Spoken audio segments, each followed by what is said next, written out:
folks. Hi. Are you on the 1240 tour? Great. My name is Julie, and you're going to get a private tour. Hello there. This is Brian, Pepper, and Maverick, and welcome to another outdoor adventure.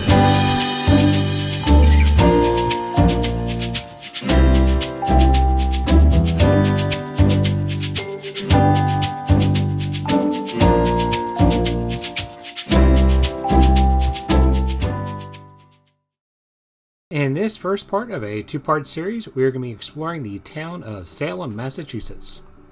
So let's go ahead and get started by clicking that like button and subscribe for future content. So as I mentioned, this is a bit of a series that we're going to do here. Pepper and I, we explored Salem, Massachusetts and Cape Cod back in March of 2022. And we took some amazing videos and pictures that we wanted to share with everybody. So we're starting out here with our first day, which was exploring Salem, Massachusetts. And we're making our way through town from the center for the visitor center. And we're heading toward the House of Seven Gables. And to our shock, the House of Seven Gables was completely fine with us filming the tour and the whole experience. So we really hope you're going to enjoy this. A lot of this is actually me listening to the tour guide. So let's go ahead and get started. Hi, we wanted to get a tour.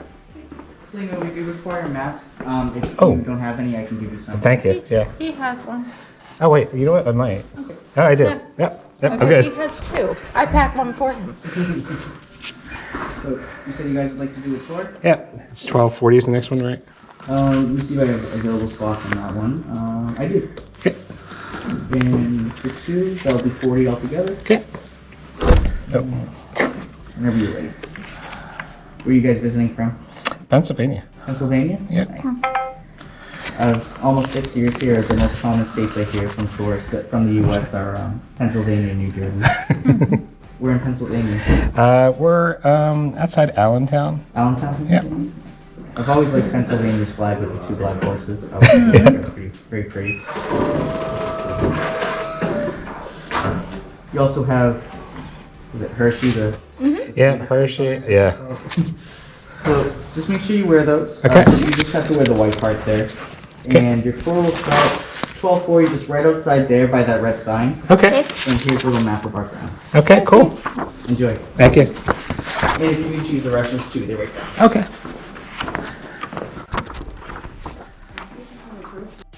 So this is actually my second time here. This is Pepper's first time going to the House of Seven Gables. And of course, before we get started, we have to take a mandatory walk through the gift shop. Hi. Oh, a lot of books. Well, I guess it would make sense. It would make sense if there's books. Oh, they have Nathaniel Hawthorne here. I don't know if we need this book. Oh, look at that. Oh, that's fun. You do the walk across the... Oh, wow. Yeah, look at that. Mm-hmm. That's really neat. That's kind of cool, actually. You don't want to scarlet that right, do you? No. That would be good Candy? Maybe. This is cute. Milk chocolate beach pebbles. Oh, no, cobblestones. They got lobsters down there, too. Mm. You could buy a small Hester friend. I don't see any pin pins.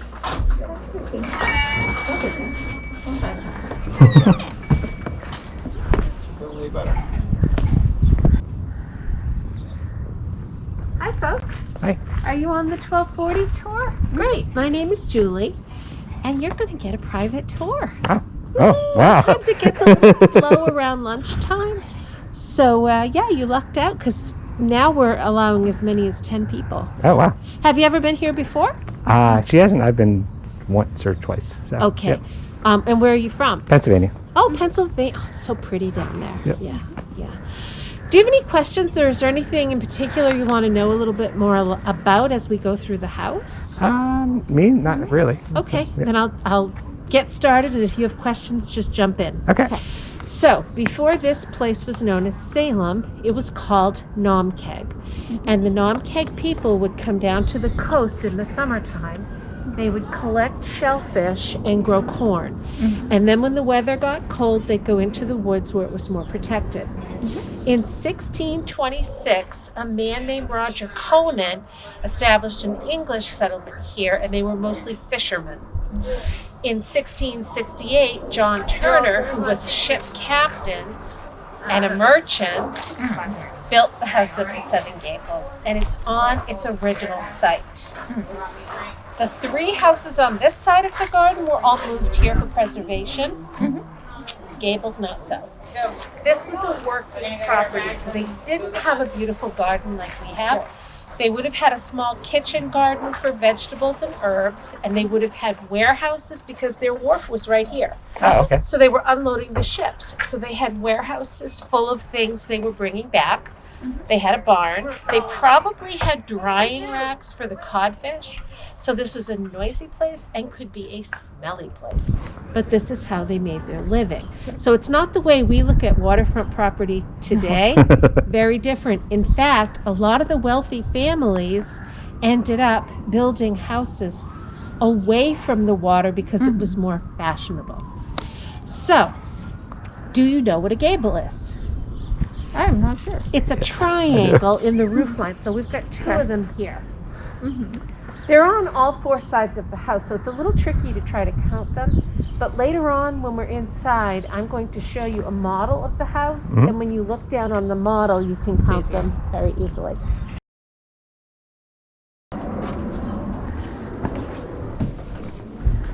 Okay, everybody spread out. So I'll leave it up to you. If you'd like to sit down, that's fine. If you'd like to stand, that's okay too. The timeline is actually something relatively new. We did over this room right before the pandemic. So we got it all ready and then we closed for several months. I like to start over here where it's blank. Just to remind people, the Pilgrims landed in Plymouth in 1620. So it was only 6 years later that Salem was settled. And then in 1644, John Turner was born in Boston. We know almost nothing about his early life. We do know that his father came here as an indentured servant. He was a shoemaker.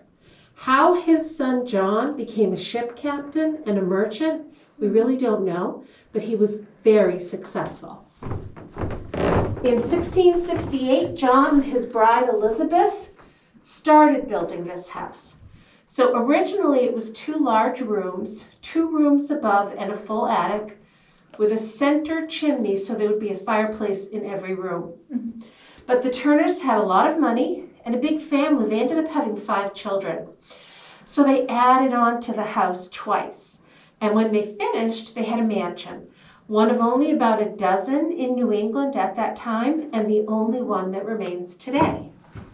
So the house was lived in by 3 generations of Turners, followed by 2 generations of Ingersolls.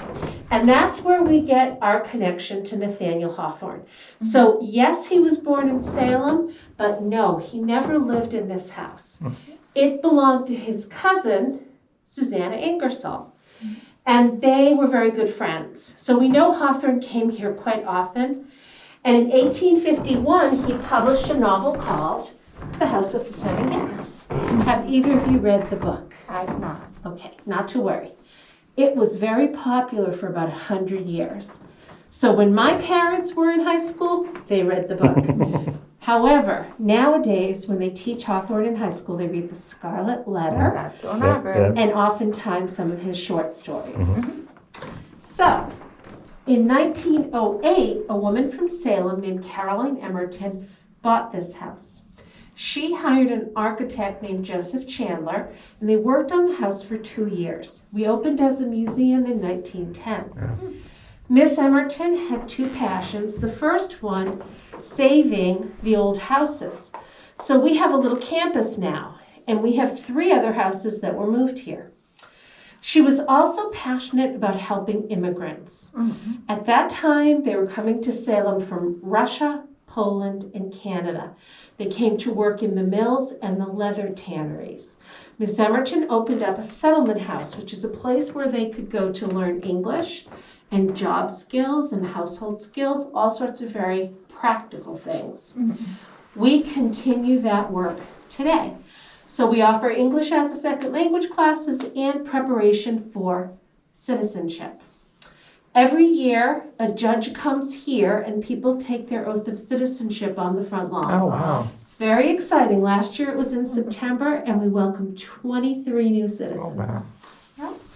So we are a nonprofit, and so we thank you for your ticket purchase, and also we offer membership, and if you're interested in membership, let me know. Yeah. Any questions about what you see? Actually, I do have a question. So they moved the Hooper Hathaway house in 1911, and Yes. then the birthplace. And then, Yes. Gotcha.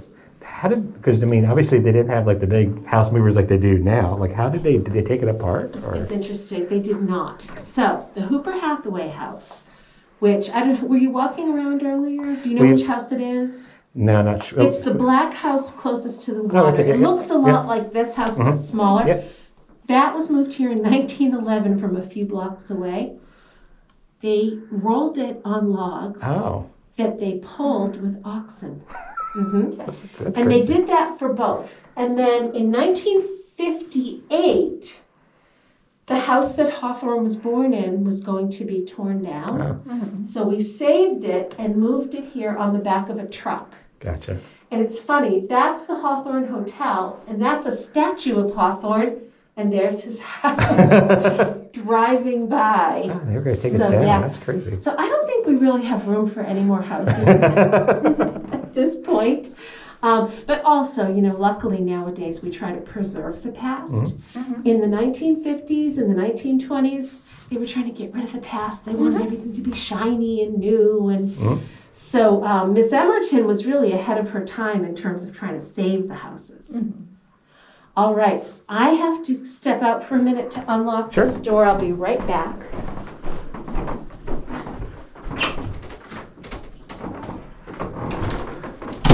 Don't bump your head. Yeah. This is a short scene. It's interesting. This is actually one of the few areas that's older than Pennsylvania. See, actually, I was reading online. Oh, look at that! I was reading online that Salem's actually older than Boston because they landed in Providence, There's right? outlets in there. And when they came over here, this is actually their first major port when they England, I think. All right, come on in. We can start here in the kitchen. Do you know why the ceilings are so low? Do you remember from last time? No. It's because heat rises. Ah. So not only were they more comfortable this way, but it helped them conserve their firewood, which was a very big expense. I have forgotten the number. I'll have to ask my coworker David, but they went through several cords of wood every year. Not just for heating, but also for cooking. Sure. Yeah. So John Turner was busy in the Atlantic trade. He started here, filled up his ships, mostly with lumber and dried codfish, sailed to the West Indies where he traded for sugar and spices, over to England where he picked up a lot of finished goods, a lot of cloth and clothing, back to New England, and then he did it again and again. So his wife Elizabeth was more than just a housewife. She was really a household manager. Remember, 5 small children and a big working property. We know she had help. She had 3 indentured servants. Whoever did the cooking, whether it was Elizabeth or one of the servants, it was very hard work and could even be dangerous. So all of these pots and pans are made of cast iron. They're very heavy. We're showing you little piles of wood because they would have had several fires going to get different temperatures. The opening is called a beehive oven. It's a lot like a pizza oven. They lit a fire right inside there. And then when it burned down to hot coals, depending on what they were cooking, they would either push the coals back like if they were roasting a chicken, or pull the coals out if they were baking bread. And the housewife or the servant knew when it was time to put the bread in, by sticking her arm in there and counting. I love sticking my arm in. Isn't that great? Isn't that great? And when she got to a certain, oh, okay, it's hot enough now. Put the bread in. It's crazy. I watched a cooking demonstration with a beehive oven. They were actually roasting a chicken. And the woman said the most important thing, once you've got the temperature, shut that door and don't open it. Because every time you open the door, the temperature goes down. Right. So that's the hard part, is just you have to really know what you're doing. You also have to know what you're doing because even a small burn can get infected, and there were no antibiotics. Right. Yeah, so a lot of women did die from burns, even though nowadays we just put a little bacitracin on it. Yeah. When you look through here, we don't go in, but we can look in. That's called a scent shop. So it's like a little neighborhood convenience store, and it's a way for housewives to earn some extra money. But as I told you, the Turners were really very wealthy. The big cat. Isn't it great? I call him Snowball. Oh my gosh. So if you look at the ceiling and you see the beam going across, the kitchen used to extend all that way. Miss Emerton took back part of the kitchen and built the shop because in Hawthorne's novel, there is a scent shop, and it's really important to the story. And back then, when we opened, a lot of people were reading the book, and Miss Emerton wanted them to see connections. So that's a little bit of fiction. There's a lot of history in the house and a little bit of fiction. Do you have any questions? Not yet. You can head right down to the dining room.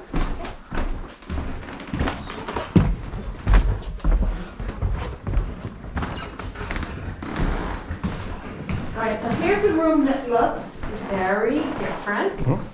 First of all, it's for entertaining, so everything is very finished. Also, John Turner's son, John Turner II, was even more successful. And around 1720, he renovated the house in the Georgian style. So we have larger windows and all of the wood paneling that we see. And a lot of people ask about the paint. You know, nowadays we like to see the natural wood, but at that time, wood was everywhere. Paint was expensive. So you would paint, because this is obviously a room where you're entertaining and you might want to show off a little bit.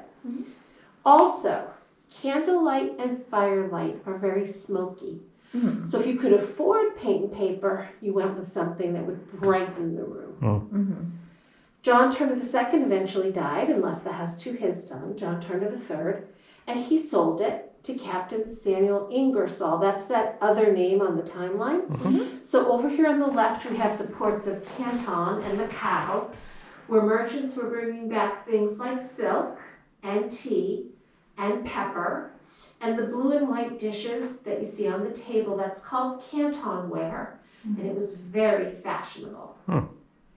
Sadly, Captain Ingersoll and his only son contracted yellow fever, and they died on the same voyage. He left his fortune, including this house, to his remaining child. This is Susanna Ingersoll. She's the only Ingersoll child who made it to adulthood. I believe they had 5 altogether. And Susanna was a very unique woman. She never got married. Instead, she went into business, buying and selling real estate, and she became one of the wealthiest women in Salem. And Susanna is the Hawthorne connection, so they were second cousins and really good friends. So we know he had meals with her here, had visits in the parlor. She was always very encouraging. Like a lot of creative people, Hawthorne sometimes had doubts about his work. She always propped him up and said, you know, you can do it. You can make something wonderful out of this. Look, the sun's coming out. Now, when Miss Emerton was restoring the house, this big chimney needed so much work, they rebuilt it from the bottom up. And when they did, they added something.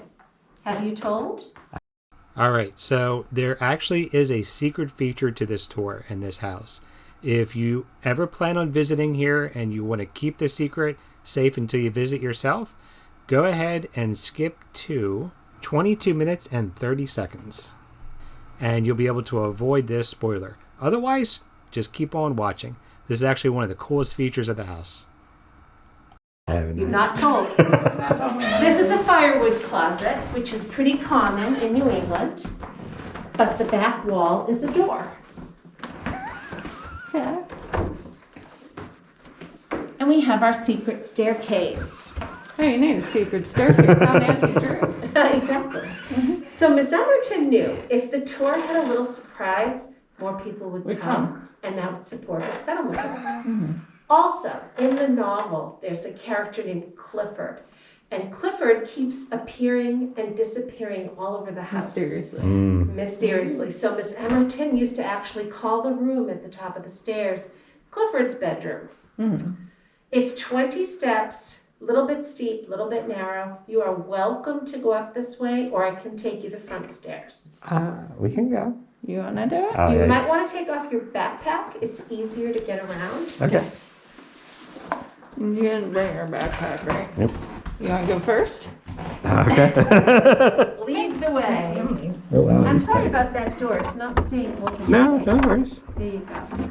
Oh my god, this is really tight. I thought so. Wow. So remember, I like you to sit. Give me some room.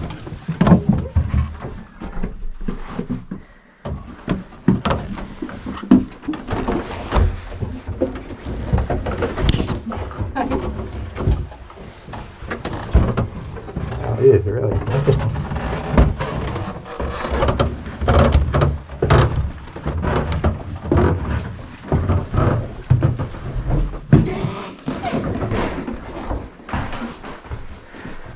See, I don't think I got to come up the staircases when I was in the first one. Maybe because you were on that larger tour. Exactly. But that might not be an option for the full-size tour. I know. It's like, yeah. Yeah, I don't think we were allowed to come up that when I was here last time. Really? Well, I think we had a big group, so maybe. Could be.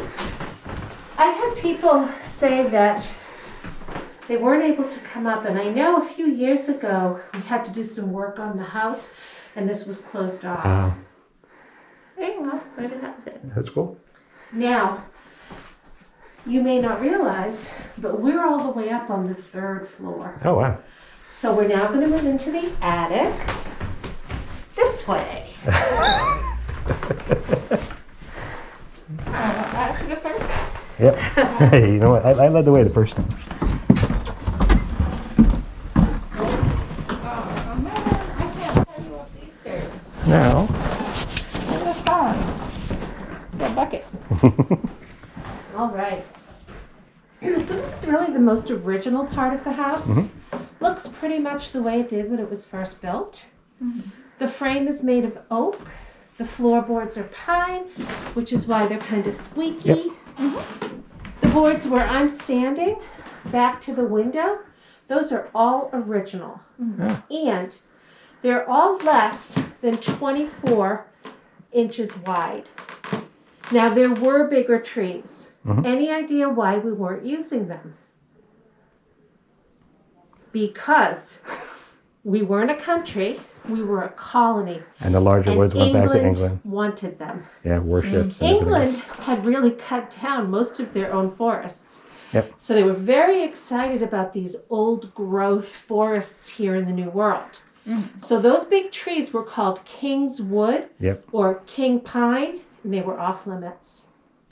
Here's the model I was telling you about. So when we started today, we were here looking at these 2 gables.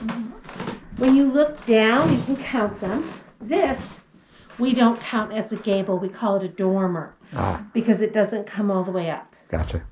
So the gables are 1, 2, 3, 4, 5, 6, 7.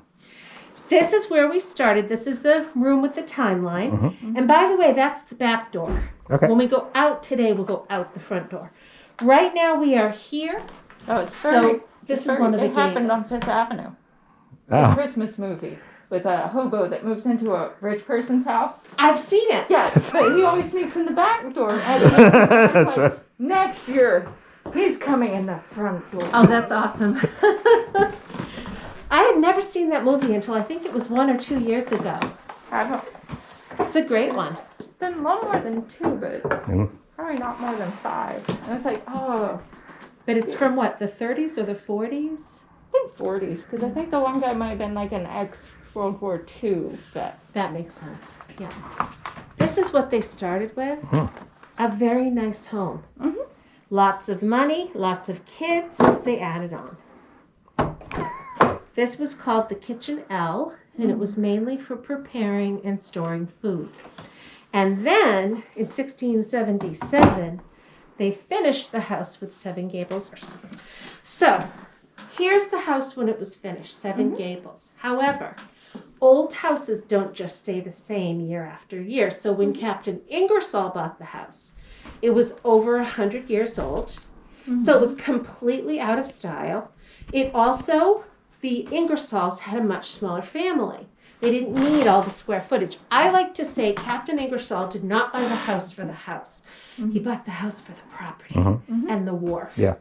So Captain Ingersoll actually removed a few things, leaving the house to look like that. Very large, but very plain. So when Hawthorne came for visits, that's what he saw. But Susanna was 20 years older, and she remembered all of the gables. So we actually have a letter where Hawthorne talks about having dinner with the Duchess, which was his nickname for Susanna. And after dinner, they ran up here to see where all of the gables were. And then when Miss Emerton restored the house, she had the kitchen L and the missing gables rebuilt. Ah, that's interesting. It is. The evolution of the house. So this is right here. We're in the oldest part of the house. And then to my left, that's part of the addition. It's actually all of this. And to my right is all of this. And then these stairs take you out to the roof to do repairs and maintenance on the roof, which was made of wood, by the way. Of course. Yeah, yeah. Any idea what we use that space for? No. Storage. Ah, okay. And we think that's what they used it for too. But you know, years ago, a lot of people would loan us items or give us items that they thought we might like to have. It's a whole bunch of furniture right there. And every now and then we take it out and we change it around. So I'm going to ask you to be careful coming down. Sure. And when you turn the corner, watch your head. Turn the corner, watch the head. Right. Oh, these are funky.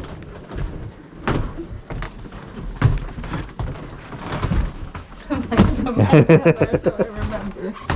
Even though I'm not tall. Right. I have no problem, but Well, it's also to remind him. Like, Oh yeah, I would definitely hit my head. spot. Watch me miss it. Hit it yourself. so now we're on the second floor. And when you look out and you see the harbor, you know that's the front of the house. Okay. This is Turner Street, and this is how people would come to visit. This room was called the accounting room, so it was a home office. We also think this is where the children had their lessons. Now, we did some restoration. We had our 350th birthday a few years ago.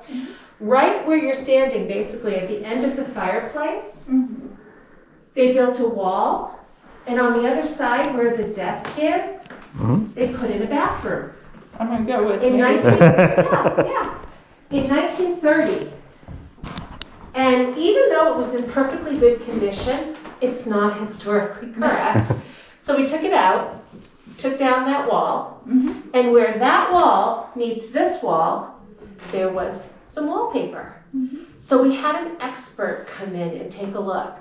And she dated the pattern between 1790 and 1800. That's incredible. So we had this wallpaper made for the room. It's the same pattern, Wow. which I think is really kind That's of special. amazing, yeah. And you will notice, and it's even worse in the next room, but you'll notice here, Nothing is perfectly straight. Right. You can even almost feel it in the floor. Mm-hmm. If you dropped a marble, it would probably roll. Right. And you do have little dips and stuff. It Yes. is real wood and not our, great laminate vinyl floor planking we have now. That's right. And being in New England, the ground freezes and thaws, so the house has settled. It's kind of given.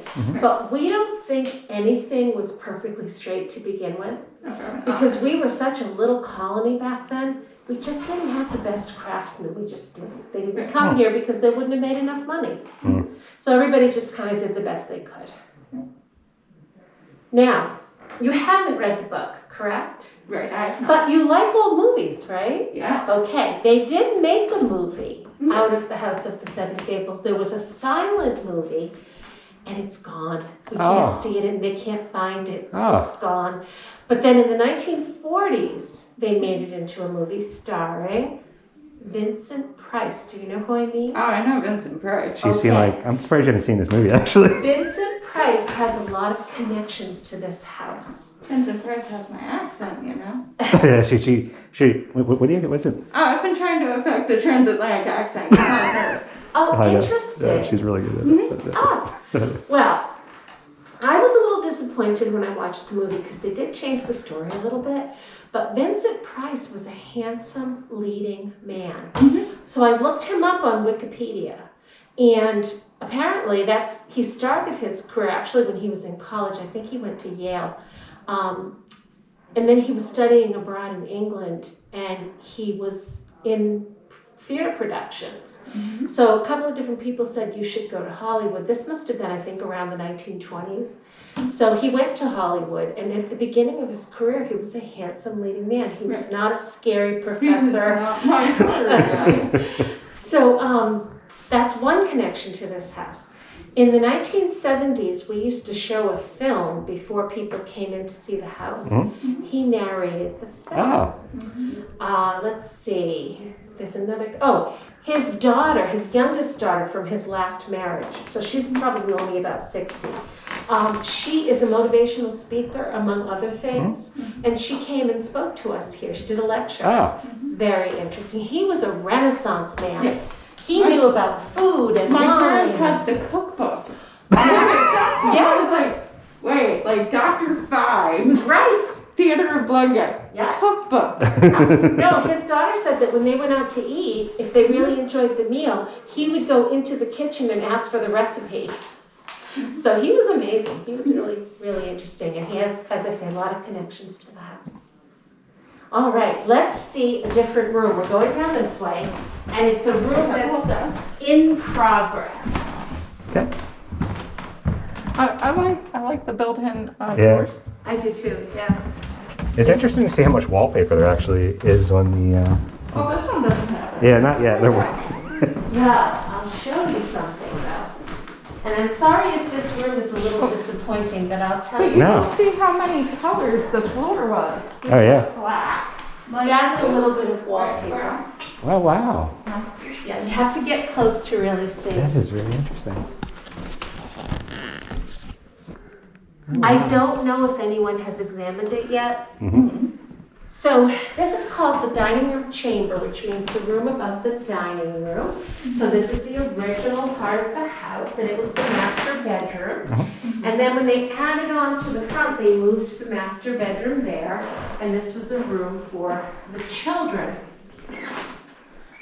When Miss Emerton bought the house, she divided this room in half and made 2 little bedrooms. Yep. Yeah, I And the think I remember bedrooms that. look like that and that for her settlement workers. So they believed that they should live in the neighborhood where they work. There was actually someone living in this space until about 1970. Wow. So it was always closed off to the tour. Again, leading up to our big birthday, we decided to restore this room. But as you can see, we never finished. So we had a structural engineer come in and take a look just to make sure we could bring groups of people through. He found a problem. So it was a really good thing that we brought Oh yeah. him in. So where Miss Emerton built her wall, under here is a great big beam. Oh. It's the main load-bearing beam for the house. You can see it when you're down in the dining room. It was pulling away from connections Oh. to the frame of the house. That's not good. So we changed our plans.